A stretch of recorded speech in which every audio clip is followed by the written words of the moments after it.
Here are a few reasons I write down every single dollar that I spend.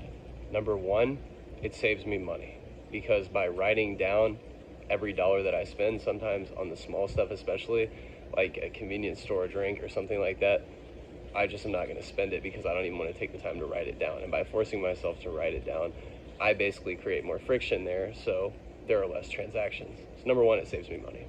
Number two, I like it because literally before I used to feel like I was losing money. I would be like, what the heck? Like it would get, to be really any time of the month. I want to say the end or the middle, but I would look and I would be like, what the heck? I thought I had more money than I do. Like, where did it all go? And I would look back and I wouldn't be any happier the times that I'd spend a lot of money versus the times that I hadn't spent a ton of money. So I was like, what's going on here? Maybe I should just start tracking it. So I started writing it down in a Google Sheet and having it totaled under every single month at the top of the column, basically tracking my spending on a monthly basis. And by doing this, I quickly realized it had tons of benefits. No longer did I feel like I was losing money, like in my pocket was just some like sieve that just lost cash, but I knew where everything was going. That's another great point. I spend primarily cash. Like, I really don't use my debit card too often. I don't have a credit card at all. My followers and longtime viewers of this TikTok know that I do not have a credit card.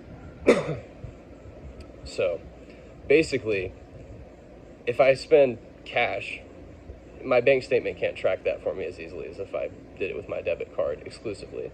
So it's a really good way for me to actually still know what I'm spending.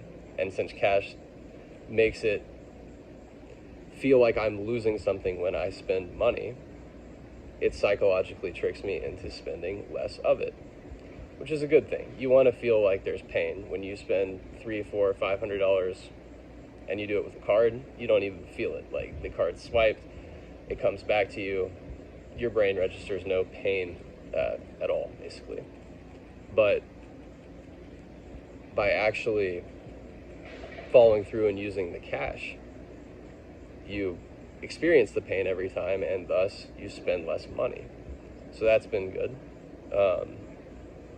It's also allowed me to get on the same page with my partner. She decided that she wanted to write down every dollar that she spends as well.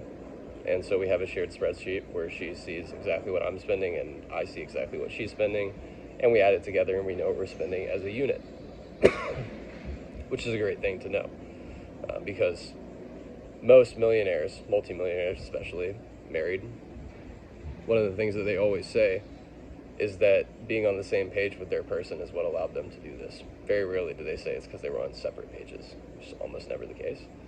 The science backs this up, so it just is what it is. Got to be in it together, and it's a good way to be in it together, to know what you're spending, to know what your partner's spending. In my case, I spend a little bit more because I'm earning more at the present time. It's how we choose to do it, but some people are 50-50. There's lots of different ways to do it. I digress. Another thing I like about it is I do something called retroactive budgeting, which is where I go back and every couple months, every month sometimes, whenever I want to do it, I go back and I look at what I spent. Maybe I spent $110 to go golfing. The course was supposed to be really nice, but I was like, it wasn't the best. I probably won't go back. And that's a good thing to remember. Or, I see something that I maybe spent like $20 on when I could have spent like $80 on it or something and had it be a more grand experience, and I liked the $20 that I spent, so maybe I'd really like to spend the $80 next time or something like that. There's so many things like that, and basically what it allows me to do is to become more efficient month over month, and to realize the things that I like spending money on, the things that are worth it for me to spend money on, and the things that are not. And I honestly think that tons of people could benefit from writing down every dollar that they spend. Otherwise, you'll feel just how I did when I didn't do that. Like, where's all the money going? Thanks.